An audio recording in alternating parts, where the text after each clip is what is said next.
NicknLex here. Hey everyone! How's it going, guys? So tonight we're gonna do a request for Mauricio. Mauricio! Thank you so much. And we're gonna do some The band is, so he's labeled it as Paul McCartney and Wings.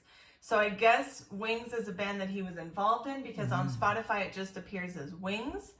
I had never heard of the band in itself, but I have heard this song. But when I had it on my iPod mini, it was Silly Love Songs. And the reason I know it is because Moulin Rouge, this song appears in the elephant love medley part of it, which I was obsessed with. So then I just got obsessed with all of the songs that were on there, and I looked them up individually, and I was like, oh, this is really... So you've heard this before? I've heard this before. I've heard this song before, both the Moulin Rouge kind of potpourri version, and I've heard this song individually, but it's really a great song, and I think you're really going to like it. So thank you, Mauricio. I've never heard Paul McCartney, aside from the Beatles, of course, but a solo never, which is... Yeah, this is a very little bit of his solo work that I know because I've never heard any other songs on this album. I can't really, like I said, I'd never even heard of Wings, but this is from 1976, and the album is called Wings at the Speed of Sound. Cool. So very awesome. I'm really excited about this because I haven't heard this in a while, and I know you haven't either. So wow. Or you've never. Well, it's the most requested song. I mean, the most played song on the album. No, on the here on Spotify. Oh, because this is the album. Yeah. Oh. So from this album, this is the most played song. Yeah, I mean it's pretty famous, but I mean, living where we were living, what we were listening to, some things just get away from you. So that's why we're doing this. And I'm saying I've heard it before. He's never heard it, but I'm really excited to share this. We'll get into it. Yes. All right, here we go.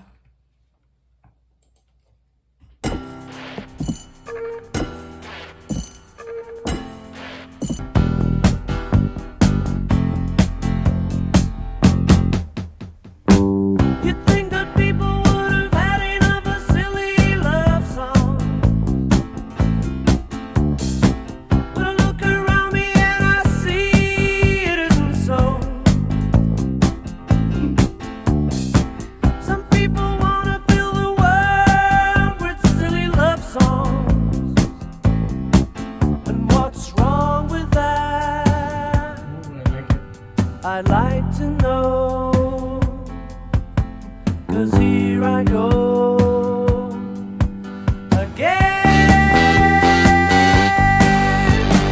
I love you. I love you.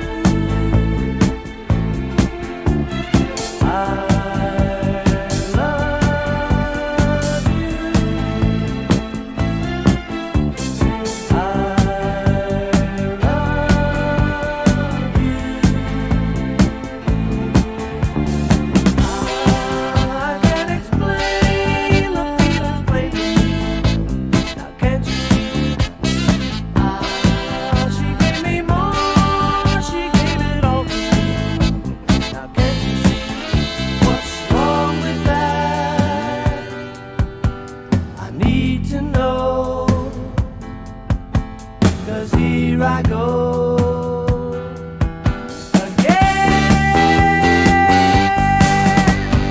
I love you. Disco. Yeah. I love you. Love doesn't come in a minute.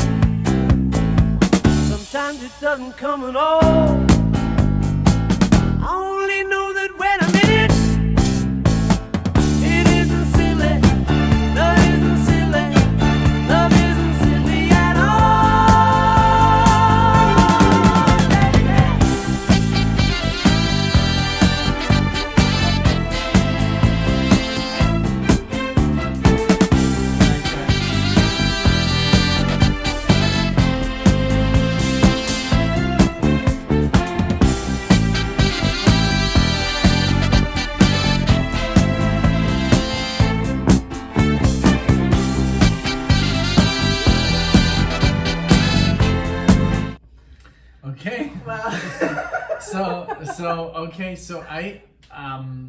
So my dad got me into Quincy Jones very early on because I was obsessed with Michael Jackson, and he's like, hey, all these songs are literally arranged by Quincy Jones, so give Quincy Jones the credit. I feel, I don't know, maybe I feel You Quincy feel he was Jones. involved in this somehow? Yes, I should hear look it that. up. Diddle-diddle-doo, I have to say, it's that disco vibe. Yeah, you're right. I have to say that, yeah. That's what Michael Jackson All of the has. arrangements are very The arrangements tight. are very classical, very jazzy sometimes, and I love that disco bass. Yes, I have to say I've never heard this song like this, you know, I always say this with quality, headsets, really paying attention. I think when I was listening to it, it was on crappy, just ear pods or whatever, you know, came with the iPod that you bought at that time, and I never got to appreciate all of the little details of the song. So this is great because I feel like I know the song, but I'm like, it has a whole new kind of side to it. I'd never paid attention to the amazing bass line, the violins. I mean, I'd heard them in there, but I was more like, oh, this is cool, you know. But and of course the voice always sounds like you're listening to the Beatles. Exactly, that's what I was because it going to is say. so You can iconic, tell you know, that so. someone You in think the he Beatles. was playing the bass in this? I don't know. Because he is a bass player. I mean, I'm sure it was probably him, I'm sure. And this is not so much later than when the Beatles separated. Yeah. I don't know when they separated. I'm sorry. Yeah. But you can tell, like 76, it does sound very disco. You're right. I can see that. I can definitely see that. And I don't know Quincy Jones very well. We have a CD of his now. Thank you to one of our subscribers that sent us one of his CDs. But I can't really tell you that I know like Quincy Jones's work as well as you probably do. Well, I don't know his work at all. Like I know like maybe one that's called like The Dude or something that we're listening to in the car, and I was like, what song is this with the phone? Oh, yeah. And it was Quincy Jones. Oh, I just know Quincy radio. Jones from KUBO. Michael Jackson. I was obsessed with Michael Jackson, especially the Off the Wall. Like and then Thriller, and I think like everything before I don't know, like everything from the 80s, because my dad would have it in the car, my mom, so I just love, because it's very disco. Yeah. Michael Jackson. Very, it is. Cool. But okay, let's go back. Okay. Thank you. And let us know if there's Quincy Jones, if he's involved. Yeah, we should look it up for sure. Yeah. Thank you guys so much. This is really fun. Here we go.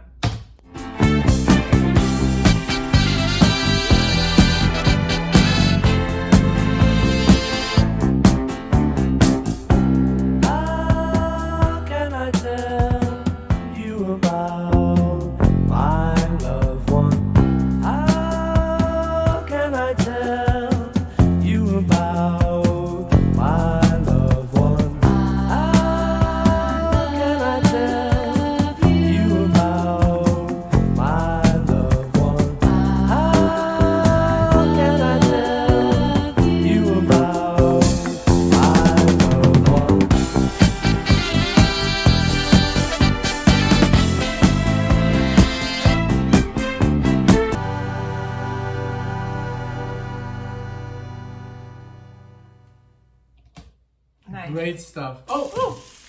No! I'm sorry! Someone in the shower. Okay.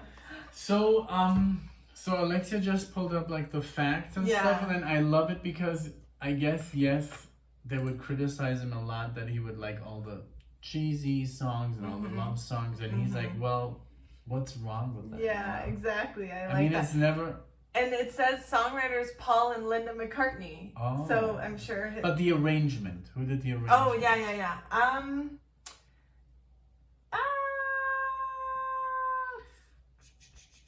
It doesn't... I wanted to see... Oh, this was a song written to respond John Lennon's critic. Oh. Yeah. Aha. Writing silly love songs and sentimental slush. And That's also so features sad. disco overtones. Yes, and it's so sad that they like separated because Yeah. I mean, but he must have had so much fun doing this. No? Definitely. Yeah, it doesn't say anything. I'm sure Michelle would know. Oh, here. Steve Howard. Huh. I don't know. The way that this is arranged, it's just like everywhere. Yeah. So we'll read about but it. I loved see, it. but... It was very catchy. It was very positive. I love the da da da da da da da da da da da da. Yeah. It reminds me very. It reminded me a little of Barry White that I've heard a few of. There was some like the Shaft theme, you know. Oh yeah, because of the kind of Disco. Female voice and the disco. Yeah, and the in there. violins. It was very 70s to have like a very strong bass, and the violins were like the several string and then the instruments. sax solo. We just Yeah. saw this documentary of the sax guy. And who used to play with Tina Turner, and then he's like, suddenly there were no more sax players in bands, and that really happened. So and I really enjoyed watching that that because was good. You should recommend it. What was the things you wear? What we wear. What we wear. I think. Yeah, Yeah, look it up on Netflix. It's about, and he would wear this like thing that holds your like a leather yeah.